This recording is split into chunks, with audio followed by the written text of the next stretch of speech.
شروع اللہ کا نام لے کر جو بڑا مہربان نہایت رحم والا ہے۔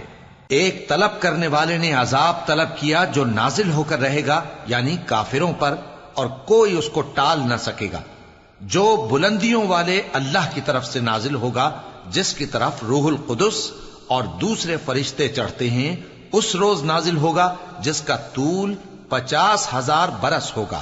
تو تم کافروں کی باتوں کو حوصلے کے ساتھ برداشت کرتے رہو۔ لوگ اس دن کو دور سمجھتے ہیں، جبکہ ہماری نظر میں وہ قریب ہے۔ جس دن آسمان ایسا ہو جائے گا جیسے پگھلا ہوا تانبا، اور پہاڑ ایسے جیسے رنگین اون، اور کوئی دوست کسی دوست کو نہ پوچھے گا، حالانکہ ایک دوسرے کو سامنے دیکھ رہے ہوں گے۔ اس روز گناہگار چاہے گا کہ کسی طرح اس دن کے عذاب کے بدلے میں سب کچھ دے دے، یعنی اپنے بیٹے اور اپنی بیوی اور اپنے بھائی اور اپنا خاندان جس میں وہ رہتا تھا، اور جتنے آدمی زمین پر ہیں، غرض سب کو دے ڈالے، پھر اپنے آپ کو عذاب سے چھڑا لے۔ لیکن ایسا ہرگز نہیں ہوگا۔ وہ بھڑکتی ہوئی آگ ہے، کھال ادھیڑ کر کلیجہ نکال لینے والی۔ وہ ان لوگوں کو اپنی طرف بلائے گی جنہوں نے دین حق سے اعراض کیا اور منہ پھیر لیا، اور مال جمع کیا پھر سینت سینت کر رکھا۔ کچھ شک نہیں کہ انسان کم حوصلہ پیدا ہوا ہے۔ جب اسے تکلیف پہنچتی ہے تو گھبرا اٹھتا ہے، اور جب ملتا ہے اس کو مال تو بخیل بن جاتا ہے۔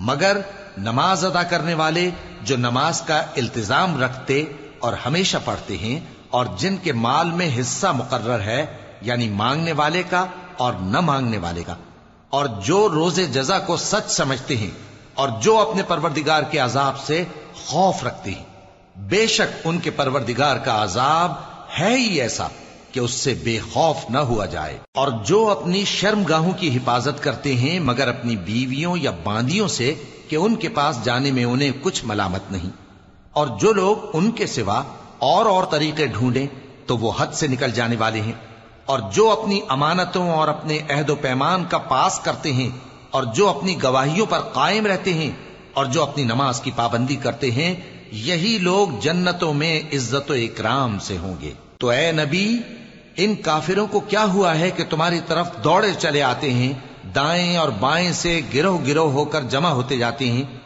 کیا ان میں سے ہر شخص یہ امید رکھتا ہے کہ نعمت کے باغ میں داخل کیا جائے گا؟ ہرگز نہیں۔ ہم نے ان کو اس چیز سے پیدا کیا ہے جسے یہ جانتے ہیں۔ پس مشرقوں اور مغربوں کے مالک کی قسم کہ ہم طاقت رکھتے ہیں، یعنی اس بات پر کہ ان سے بہتر لوگ بدل لائیں، اور ہم عاجز نہیں ہیں۔ تو اے پیغمبر، ان کو باطل میں پڑے رہنے اور کھیل لینے دو، یہاں تک کہ جس دن کا ان سے وعدہ کیا جاتا ہے وہ ان کے سامنے آ موجود ہو۔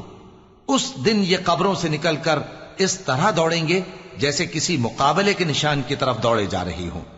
ان کی آنکھیں جھک رہی ہوں گی اور ذلت ان پر چھا رہی ہوگی۔